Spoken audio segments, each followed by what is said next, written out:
Hello. I wanted to do hopefully a very quick video with a really great strategy that I've read about and I also learned at the Texas TESOL conference that I attended. The strategy is called QSSSA, and I'm going to show a slide that shows what all of those letters represent, and then I'm going to show what I've added to it. So I like to call it QSSA plus because I've added a little piece that I think helps to promote even more language production from students. So I'm going to go share my slides so you can see.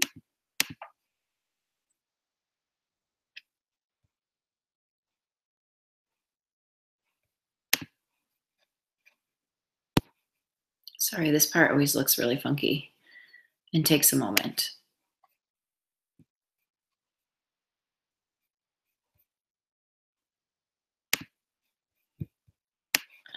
Is that working?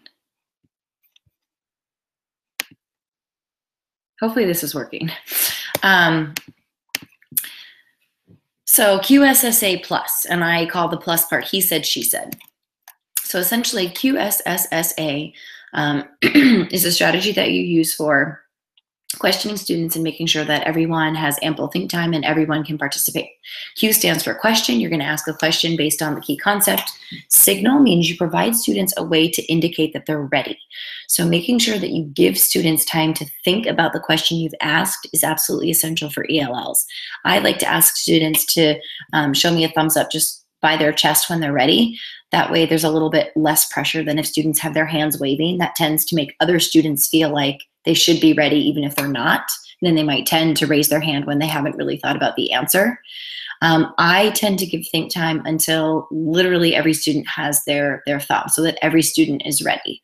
I try to make a judgment call if a student really is not engaged in thinking and encourage them to consider the question again by repeating it to make sure that everybody has their answer. Then I provide them a stem so that they can have a sentence starter in order to answer this with a complete sentence. So they think of their idea and then they have to put their idea in conjunction with that stem.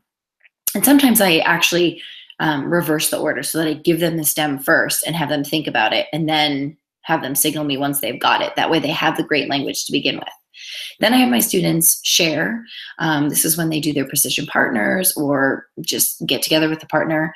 And they can share their response with the partner. The precision partners allows you to make sure that everybody is getting a turn by controlling who goes first and when they swap to make sure that everybody does have that opportunity to share with the partner.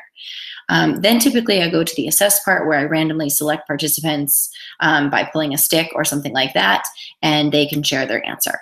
Now with that, you still have not specifically heard from certain students, or you haven't necessarily guaranteed that all students have had multiple ways to practice or multiple opportunities to practice the given frame. So often when I'm doing language lessons, I want students to repeatedly practice, not just practice at one time. So that's why I've added the A+. When I'm assessing, I am randomly calling on a person to give the response, but then I have all the other students engage in a he said, she said. So when one student shares their answer, if it was a male, we'll say he said, and then all of the students repeat that answer. If it was a female, we have all of the students repeat her answer by starting she said and then repeating the answer. In my particular context, I have not had any students with that don't conform to he or she as their pronouns. If that were the case, you may have to adjust this. But in my case, this has worked so far.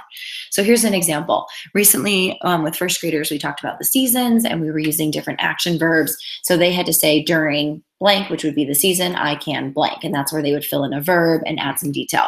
So the selected student may say, during winter, I can sled down a hill. Then I would ask, are you ready for he said? And all of the rest of the students say, he said, during winter, I can sled down a hill. Then we pull another stick. We get another student to say their example. And then every student in the class says, she said, and repeats that example. And then we do that maybe 3 times, maybe 4 times, maybe 6 times. And students get that many more opportunities to practice the target language where normally they would have just been quiet and listened to the person. So they do have to listen, but then it holds them accountable for listening. So I love the QSSSA strategy, and I really like that plus part that I've added just to ensure that students are getting as many opportunities to practice as possible.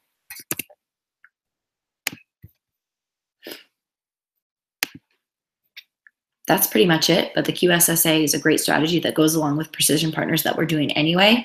It just makes sure that you are adding those steps of giving think time and having students signal when they're ready, so that you're not just asking the question and then going immediately into having students answer, and then leaving some students without having had the opportunity to really process it and think about it.